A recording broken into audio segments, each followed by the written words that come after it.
My name is Jennifer Wood, and welcome to my presentation on the functions of joints. First off, what are joints? A joint is typically defined as a location where two or more bones connect together. There are three different classifications of joints, starting from synarthrosis, which are immovable. Next, we have the amphiarthrosis, which can allow little movement. And last, we have the diarthrosis, which is the most flexible out of the three, and it causes full movement of the joint.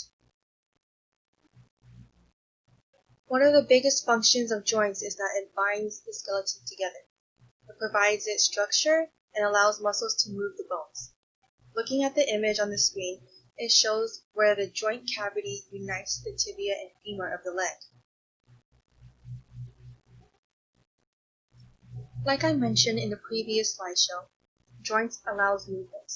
Depending on the joint structure, whether it is a hinge, pivot, ball and socket, or another formation, it allows movement in many directions to perform certain tasks such as running, reaching, and grasping.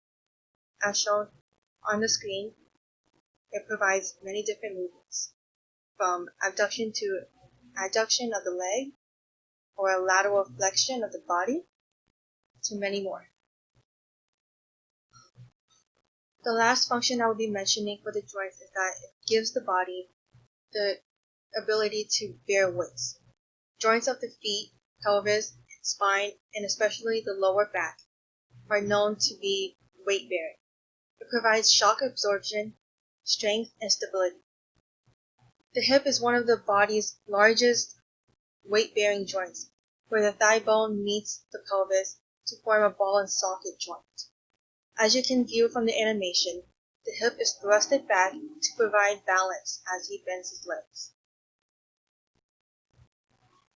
This concludes my presentation on the functions of joints. Thank you very much.